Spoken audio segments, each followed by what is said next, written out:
morning as the school day begins, the second graders in Miss Christie's classroom pile into the room and are prompted to read a book, write, or draw as a way to ease into the school day. Every morning, Titus makes a beeline for his cubby, pulls out his markers, and becomes immersed in his artwork. It's during this time that his creativity shines through.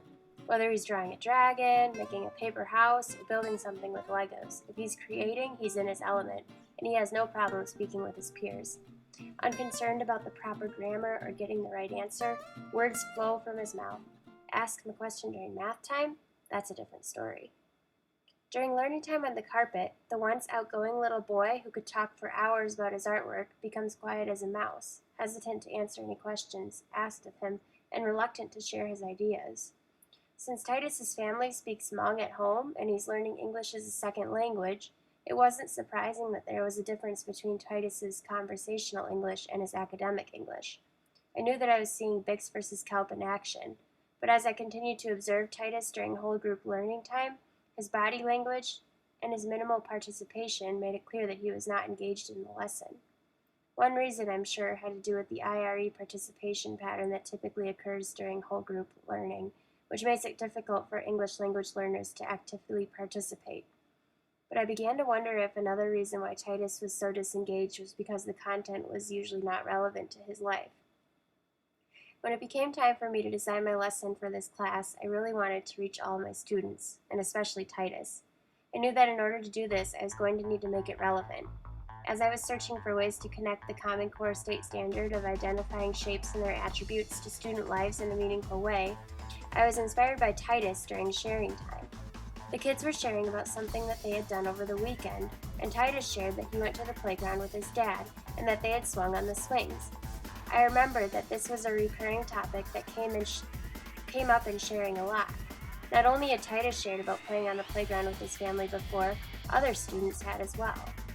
I began to think about how I could incorporate a playground into a lesson about shapes.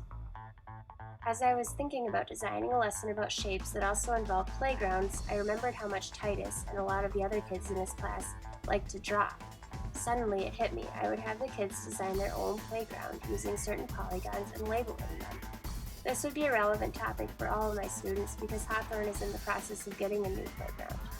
I knew that expecting kids to know the different names of polygons was kind of a language-heavy lesson, but I figured that with the right scaffolds I could make this lesson accessible to all students, including my ELLs. I went outside and took pictures of different polygons that I noticed in the Hawthorne playground. I projected them onto the Promethean board and asked students to identify what each polygon was and also justify how they knew with a partner. Upon seeing a playground that he was familiar with, Titus was immediately hooked. He eagerly jumped into a discussion with his partner. There was an anchor chart that was accessible for him to refer to if he needed it for specific vocabulary. I was thrilled to see how engaged he was, and even more excited to see how engaged he would be when he was actually drawing and creating his own playground design. I was right, he loved it. After I modeled what the students would be doing, and we brainstormed a list of ideas for what equipment students could include in their designs, the students set off to create their designs with a partner. It was through this partner work that I noticed just how important it is to include activities that activate background knowledge and require peer collaboration. As Gibbons states, when students are participating in collaborative work, what they hear and learn is contextualized. Language is heard and used in an appropriate context and used meaningfully for a particular purpose. As a result, this provided Titus with a much more authentic opportunity to practice his academic language. Because playing on a playground was something that my students had experience with, their conversations about shapes were much more meaningful when they were connecting them to this knowledge. Because the activity connected to their lives, the math lesson extended beyond that 1-hour time block as well. Together, we took a mini field trip out to the playground to see what polygons we could find. Students began to notice shapes all around them and excitedly point them out to me. What'd you find? A square? Titus was extremely excited and was able to find all the polygons that we had talked about, name them, and explain how he knew their name. How many sides does it have? 6. 6? Awesome. The engagement that I saw from not just Titus but from everyone in the class was priceless. And 2 triangles make that.